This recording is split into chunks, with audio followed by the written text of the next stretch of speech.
Welcome to Spirits and Screams.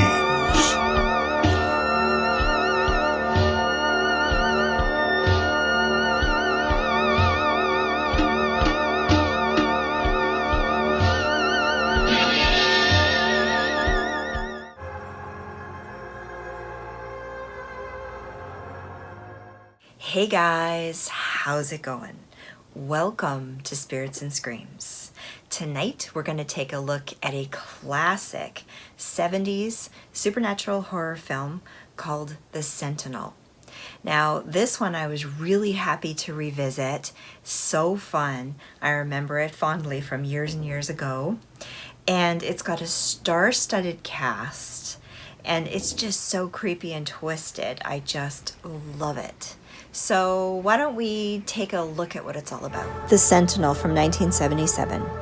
A New York City model with a troubled past, Alison Parker, decides to make some changes in her life.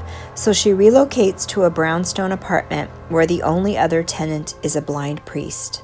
She realizes the building has an evil presence that must be controlled at all costs. Directed by Michael Winner, starring Cristina Raines, Burgess Meredith, and Chris Sarandon. This film is going to be so much fun to talk about. It gets to the roots of my love for supernatural horror. It really does. I mean, among other movies that I talk about, this one especially has all of the elements that I so love. It's a really good haunted house story. It's really great with ghosts and demons and supernatural and all of that fun stuff. It starts out in Italy, and there's a group of religious leaders, I guess, that are in this room in a church, and they're discussing something that seems very foreboding, and we get to learn about what that is near the end of the film. Then it cuts to 1977, New York, downtown, with all the cars and the buildings and that kind of thing. Oh my God, I loved this movie back in the day. I always thought I was going to move to New York. I really did. How I ended up on the other side of the coast of Canada, I'll never know. But, you know, maybe one day I'm going to make it there because I'd really love to go. I find it so gorgeous with all of the history and the old buildings and that kind of thing. I was really excited. Never visited either, so I've got to put that on my list and make sure that I do that too. But this movie really resonated with me for that, and all the ghosty stuff too. First off, up front, I'm going to say this review will have spoilers, so if you haven't seen it, which I expect probably everyone's seen it because it's very old, but if you haven't seen it, just click off now and come back after you've watched it and we can discuss it. Right? Because you know I love chatting about these movies. And in Canada, I had to stream this one. Cost me $5 because I just couldn't find it anywhere. It's kind of an obscure movie, I guess. Maybe in America and other countries you guys can see it more easily, but I couldn't. But it was well worth it because I really, really enjoyed revisiting it. I wasn't sure how it would hold up because I saw this so many years ago, gosh, when I was a kid. And no, it holds up really well. It's beautifully filmed. The interior shots and the costumes and just the acting and the characters, the hairstyles, everything is just so nostalgic to me and so amazing. So this one's really quirky and unusual. Might not be for everyone, but I really enjoyed it. But when I dug deeper into the elements of the story, it's quite scary, actually. They touch on a lot of cool stuff, and the practical effects are just over the top, really well done. There's not a ton of gore in it, but there is some, and it's really weird. Plus, there's some controversial stuff in it too. I'll talk about that later.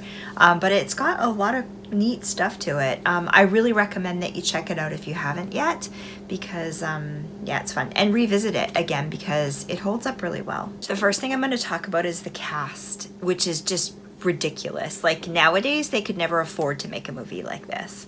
So many people. I'll talk about them. I have to read them because there's too many. So we've got Cristina Raines, who plays our lead character. She's a model. Chris Sarandon, who is her fiance, boyfriend, a relationship. Ava Gardner, Burgess Meredith. Oh my God, so cool. Sylvia Miles, John Carradine, Christopher Walken. Wow. Beverly D'Angelo, who is just amazing in this. Very short part, but very amazing. And Jeff Goldblum even. And that's not even all of them. There are more.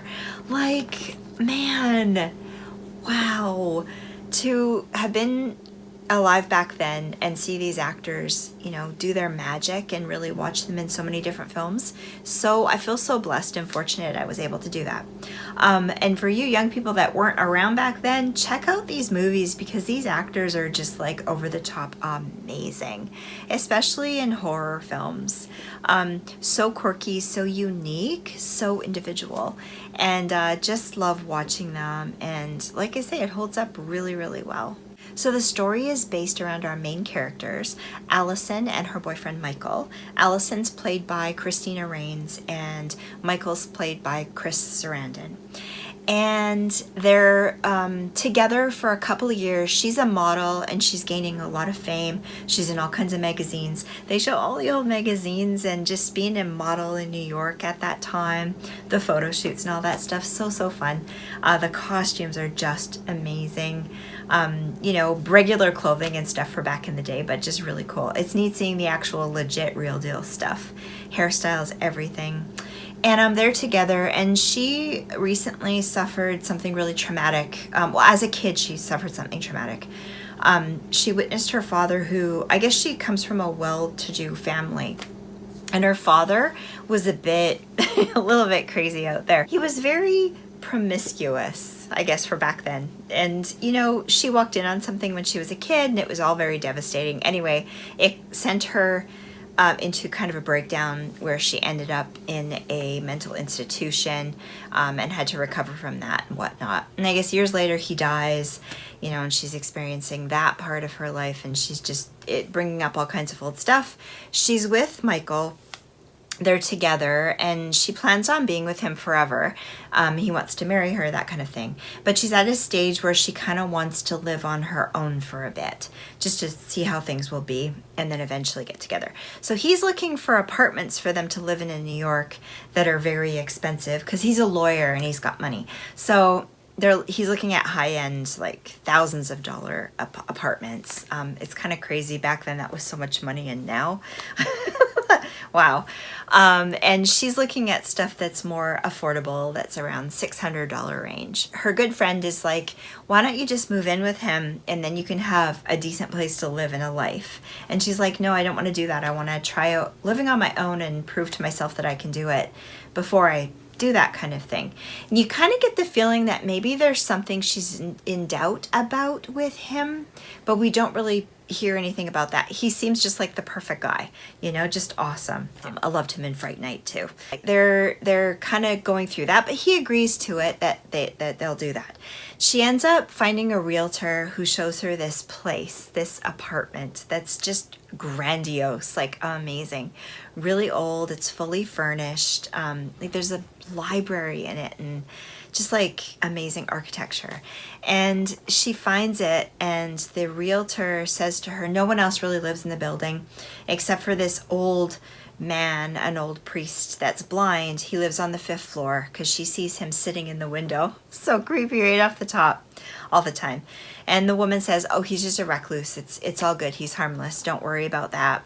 And she quotes her at, I believe, $500 for the apartment. And Allison's like, ooh, I don't know if I can do that. It just seems so crazy to me because that's so cheap, right? I remember when I first moved out here back, oh gosh, 30 years ago, the rents were like $300 a month. I just can't even comprehend that. Like, wow, compared to what things are now, very expensive. Anyway, especially for what you get. So she then double talks it and says 400. And Allison's like, oh, I thought you said 500. And she said, no, 400. So she's like, okay, I'll take it. So then she prepares to move in. And as well as the architecture and the costumes and all that kind of thing, the cars are so classic and so cool in this one too. Now she's working because she is a model, you know, and she has to make money. And she does, you know, really glamorous, like bougie photo shoots and stuff. She's at that level of being a model. She's in really big magazines and stuff too. She has that classic 70s kind of look, very pretty. And one of the photographers that she knows by the name of Jack is played by Jeff Goldblum. I'm a very young Jeff Goldblum. I love Jeff Goldblum so much. He's one of my favorite actors in the whole world of all time. Still want to meet him one day. And I love The Fly so much. I'll have to do a really in-depth review of that one sometime too. But he's in it. He's a photographer. But she's going through a lot of trauma, like a lot of stress and stuff from her past. And I think there's a little inkling of stuff. There's stuff going on that we're not aware of, that she's not even aware of yet. That's kind of happening, that's making her a little bit like unsettled. And so there's a lot of things that start happening that affect her work. But then this apartment, right? It's her new place. She's really excited that she has it. She gets to meet some of the people that are there. Remember, the realtor said there's no people. She meets people. And Burgess Meredith plays this quirky neighbor. He comes over and he's got a yellow parakeet on his shoulder and this black and white cat that he introduces her to. And she is just like in love with him right off the top, you know, like, oh, this is so awesome. He invites her to a party at his place. And she gets to meet all of these really quirky people that are friends with him, that have lived in the building, that live in the building, that kind of thing. And it's very, very weird. Okay, and his name is Charles. His bird's name is Mortimer, and the cat's name is Jezebel. Kind of quirky, very funny. But he just seems like a kind of old, eccentric old man that's kind of, you know, got nothing else to do but meet people and hang out and stuff like that. But she ends up kind of liking him, being warm to him, and goes to the party and stuff. But all of his friends and stuff, like, there's so much weird stuff that goes on. Beverly D'Angelo is with this other woman, and they're like, there's a scene. I'm not going to talk about it on YouTube, but you have to, you know the scene, or you got to go watch it, check it out.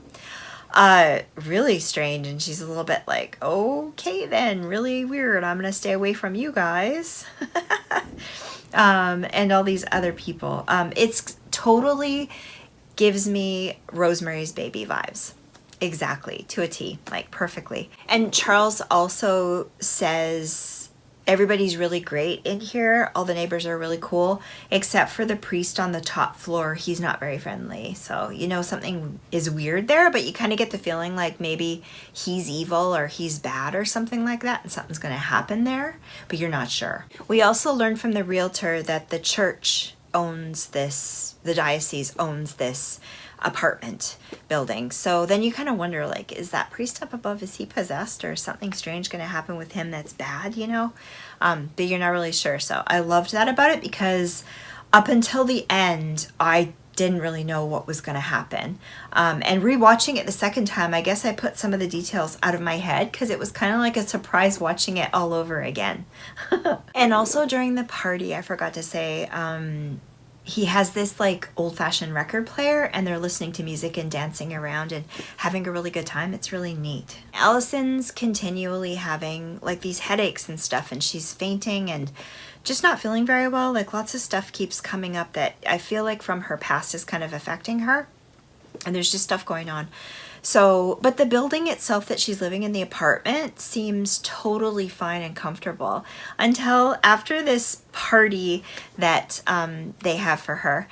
She talks to the realtor, and the realtor's like, okay, I told you nobody else lives in that building. It's completely empty, like, except for the priest on the 5th floor. Like, you couldn't have seen those people. But it's like this weird, did I dream this? What's happening? She's struggling with it because she knows she's seen these people. And it's just so like, dun, dun, dun. It's so weird, you know?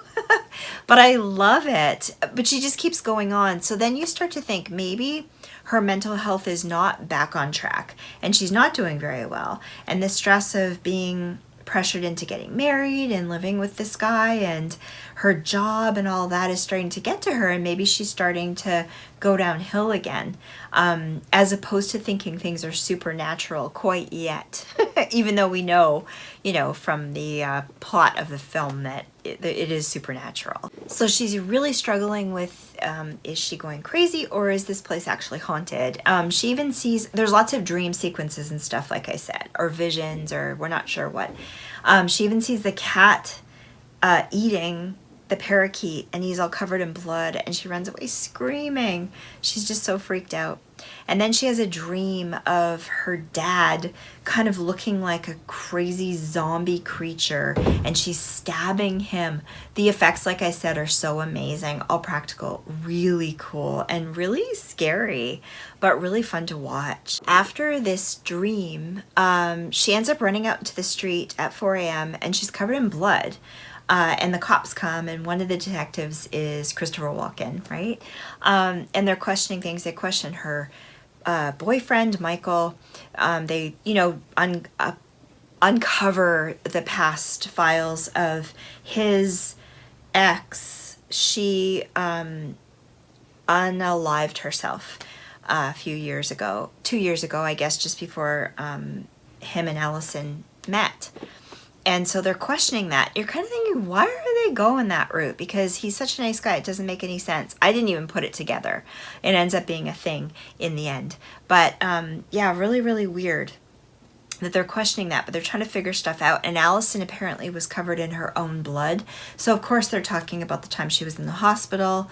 And she wasn't well when when she found out all about her dad and all that kind of stuff. So they're kind of thinking she's crazy, I guess, but they're wondering if maybe somehow, Michael did something to her and he's just not talking about it. Not really sure.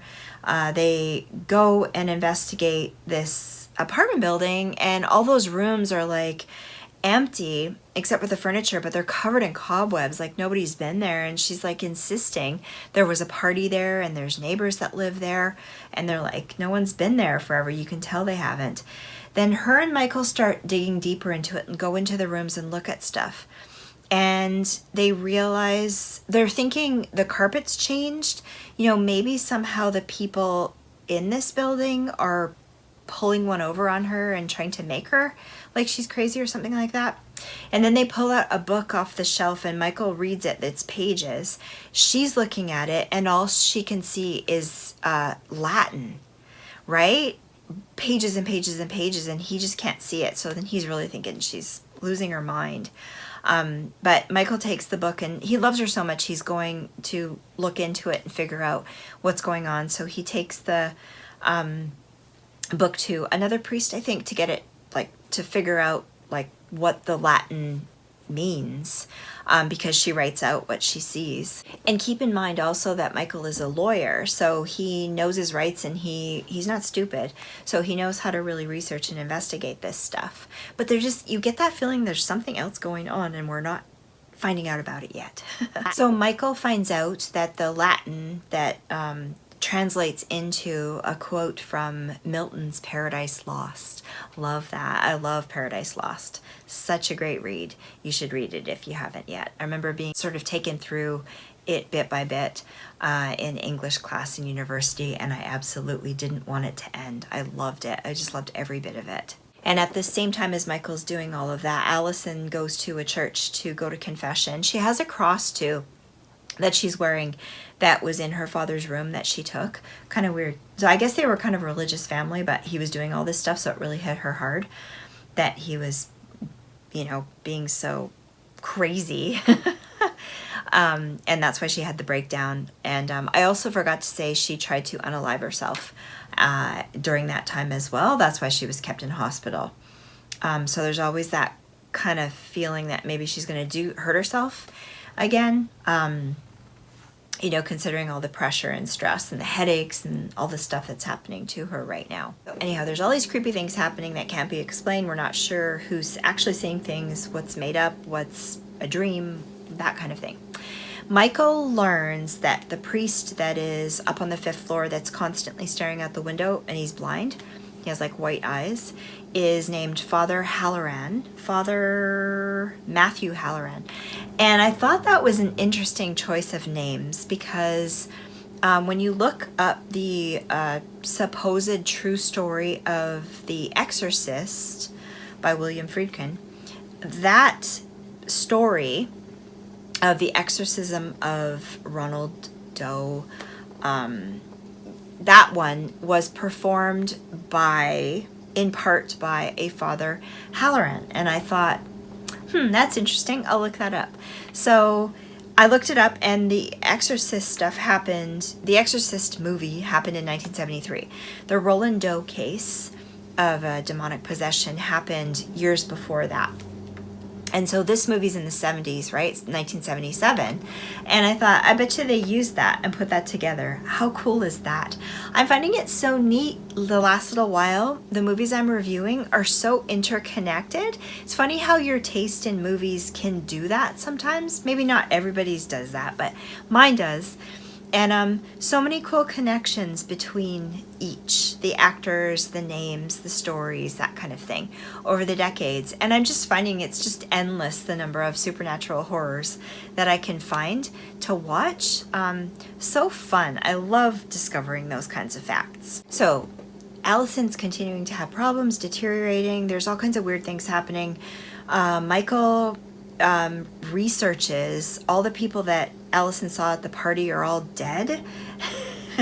They're all dead, and they were like murderers and really bad people, that kind of thing.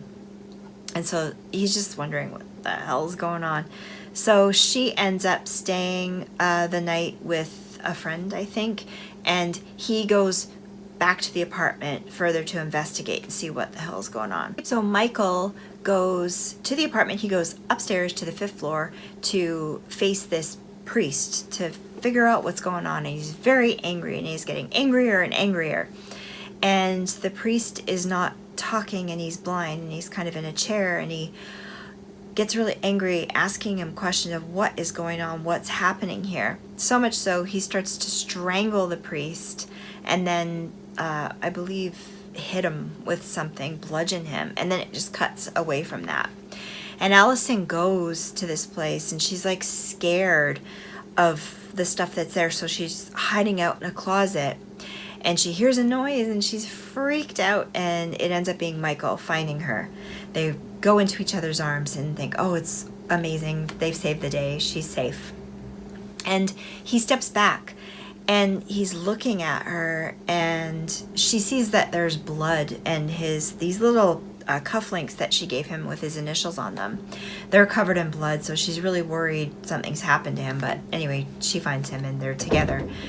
He starts talking to her, but very fresh and like weird, as though nothing's happened. And he's explaining to her the story of this place because he found something. He talks about basically a gateway to hell, and that's what this place is. And all of the people that she saw were actually all demons. And he's committed a horrible crime of strangling the priest and killing him, or strangling the priest. And he actually committed another crime when he killed his ex-wife, his wife at the time, before her. So all of those rumors and things, speculations were legit. He was actually a bad person. And he's dead now, and he's damned to hell for all eternity because of all the horrible things that he's done. And he turns, and his face is like smashed in, and all of a sudden, it's such a cool effect. His face pops with these sort of cut marks, and then we see like all the demons kind of come around, and they're all like ripping their faces apart and stuff like that. A priest comes in and like tries to keep them away with the Sentinel, the blind priest, to keep the demons all away and kind of force them all back to hell, and praying towards them. But the demons give a fight before they go back down. And of course, Burgess Meredith, that character, Charles, he's kind of leading them all. I don't know if he's sort of like a head demon or whether he's Satan or what he is. And they all end up going back to hell.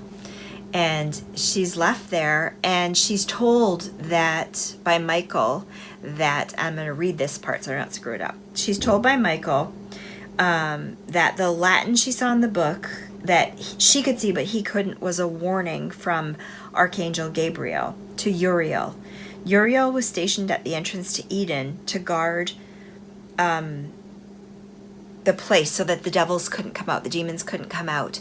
So basically, the Sentinel is like Uriel, the person who is, that's their job. They're chosen to do this job of guarding the gates of hell, essentially. So this Father Halloran was chosen. And at the beginning, when we saw the priests or the religious figures in that room, they were being told of this in this building that they bought, right? The church bought this apartment building, that this was the gate to hell, the entranceway to hell. And they have to, their job is to pick a chosen person to guard this place so that the demons don't get out ever. So that's why nobody lives there, and there's a person that lives on the 5th floor that's blind. And anyway, he's kind of taken away by this priest that she had seen when she went to the confession, and he takes that guy away. I guess he's done now, and it's her turn to become a sentinel. So she becomes a nun, Sister Teresa, and she sits in the chair, and she's blind, and she's wearing the nun's clothing, and everything's kind of all right. And then we see the realtor taking a couple to the apartment to see the place, to potentially rent it, which I think they do. So creepy. I just loved it. It has all the elements of everything I love in supernatural horror. And there's so much of a story there. And I just think they portrayed it in a really quirky, fun way that it's really weird. I don't know if it did very well back in the day because it just had a lot of topics and themes that were pretty heavy. As well as that, when they show all the demons, they have a whole bunch of people that come out that are disfigured, actual people in life that are deformed and disfigured, that they used for the roles, and they just felt critics felt that was so offensive and they shouldn't do that. Even though I imagine those people were just actors getting their chance to be actors and getting paid and everything. I don't know that it was a really bad thing, but I guess back in the day it was. Also the weird religious stories and angles and theories and stuff that they bring into it. And that one scene that I can't discuss on YouTube with Beverly D'Angelo, that scene as well was probably pretty risque, controversial at the time. Anyways, it just makes for such an amazing film. I really, really loved it and enjoyed it. Practical effects are phenomenal. And the acting is really cool, and there's so many actors in it. And what's cool is like a lot of them are really young and kind of upcoming, not super well known yet, and they just have like little bit parts, but they're just perfect. Love that too. Really, really cool. Yeah, so you guys, you got to check this one out. For my review, this one's getting 5 out of 5. I freaking love this film, a Spirits and Screams cult classic. Yeah, check it out. And you know what? If you like this video, give it a like and let me know if I should do more like this. And you know what? Subscribe to the channel if you want to hang out and be part of the crew. I would love that. And super long comments down below. I really want to discuss this one because I'm sure there's lots of stuff to be talked about with this one. There's so much craziness going on here. So many parts. Probably so much stuff that I missed in the translation that you guys can fill me in on. Or your theories, your thoughts on different things that happened. Let me know in the comments below. But I had a really fun time with this one. I really loved revisiting it. It was well worth the $5 I paid to stream it. I'd love to get this one on physical media too if I could, because it's just such a great film. I had forgotten. It's funny, back in the day, those kinds of films, there were lots of them. And in my brain, I kind of meld some of them together and I forget what came from what. The movie Burnt Offerings was also a great film, and I want to review that one too. But I kept confusing the Sentinel with that one because I must have watched them around the same time back when I was a kid. But yeah, but I watched crazy stuff as a kid. You know, no supervision, no telling me what I can and can't watch. You know, but man, I'm so grateful I was able to see it back then because I wouldn't even know about these films now if I hadn't watched them back in the day. Anyhow, you guys, I'm going to be back again in a little while, a couple of days, with another review because I've got a bunch lined up in the process of trying to film every couple of days. I'm going to keep up with that. I did it for Halloween. I'm going to keep up with it right through to Christmas. I hope you guys had a really great Halloween too. I sure did. Super chill, but really fun. Ate lots of chocolate. And yeah, so I will hope you guys have a great rest of your evening, and I love you all, and we will see you again on the next one. Bye guys.